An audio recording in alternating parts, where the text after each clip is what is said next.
A series is the sum of terms in a sequence.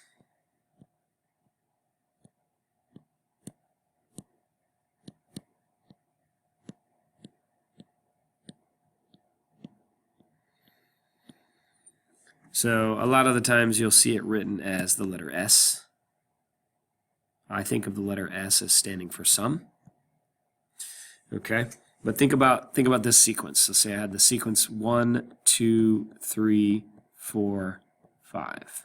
Okay, S3 would stand for the sum of the first 3 terms in that sequence. So 1 plus 2 plus 3 is 6. If I did S5, it would be the sum of the first 5 terms. 1 plus 2 plus 3 plus 4 plus 5 is 15. All right, so we're just adding up the number of terms. Now, one thing that people get really hung up on is this Greek letter sigma. Okay, that's sigma. And if you think about the Greek alphabet, that's just the Greek version of S. That's the letter S. It's literally the letter S in Greek. Okay, so when you see that sigma, you're thinking of the letter S and you're thinking of a sum.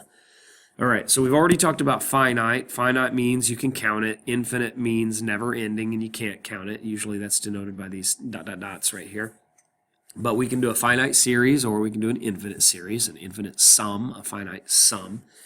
And then, so make sure you're summing up the terms, you're adding up the terms. Example 4, evaluate this series. So one thing to notice, or an extra thing to notice, is this 1 to 5. This reminds me of computer programming. It reminds me of a loop.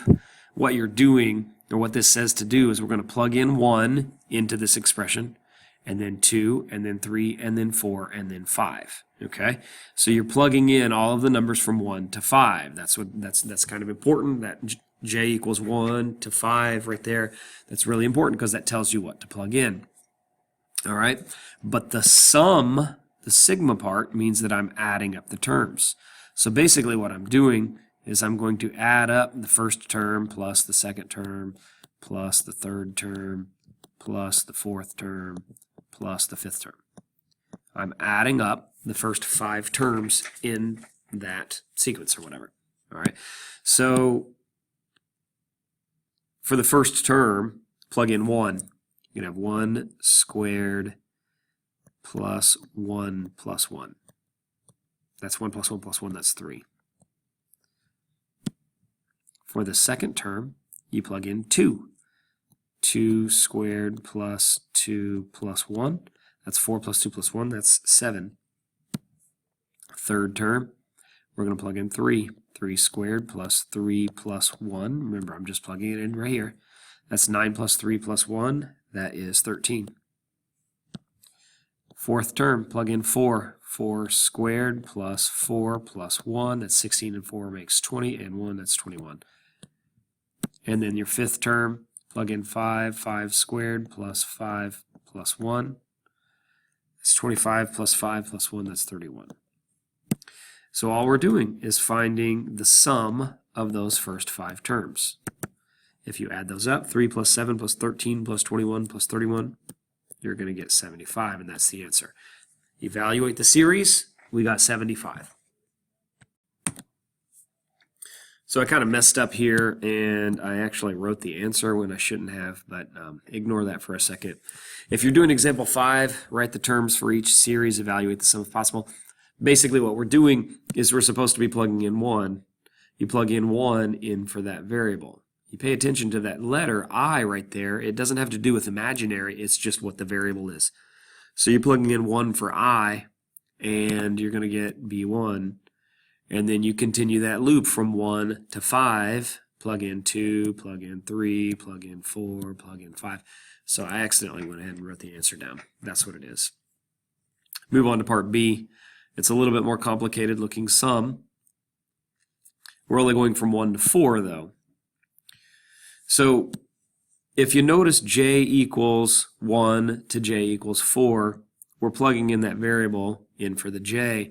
So when we plug in, we're going to have 2x1 minus 5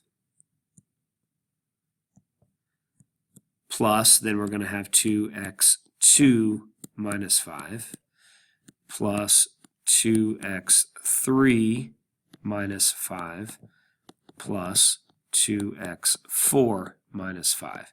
We plugged in j numbers from 1 to 4, and that's what we would get. But this was a little bit different because now they're going to give me an x number to plug in. x1 is equal to 3. So if you plug that in, 2 times 3 is 6, minus 5 gives me 1. And then they give me x2 is 5, so plug that in right there. That's 10 minus 5 is 5. And then x3 is 7, so put a 7 right there. 14 minus 5 is 9.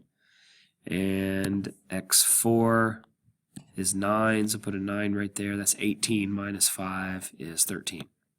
So again, what we're doing, if we're evaluating that series, we're finding the sum. You add those numbers up, 1 plus 5 plus 9 plus 13, and we get 28. The next one looks super complicated, but it's pretty much the same thing. You would notice the k number. K is the variable, and so you're plugging in that number for k right there. That's the only k that I see, so that's the only place that I would plug it in, and I'm going from 1 to 3. So I'm plugging in 1, 2, and 3. So as we plug in, you're going to have f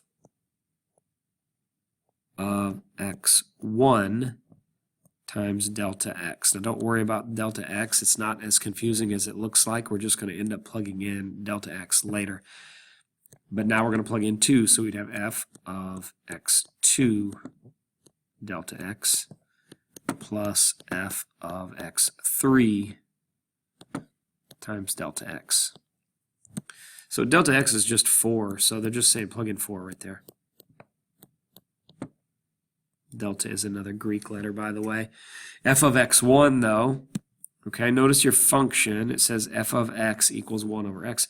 So we're going 1 over, and then you plug in that x1 value, 1 over 1.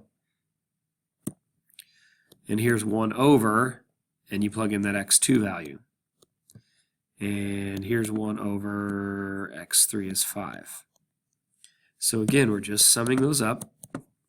1 times 4 is 4, plus 1/3 times 4 is 4/3, plus 1/5 times 4 is 4/5. We need to add those fractions. We need to get a common denominator. I'm going to get a denominator 15, so that's going to be 60 over 15, and 20 over 15, and 12 over 15. Add those three fractions, 60 and 20 and 12 make 92. You'd have 92 over 15.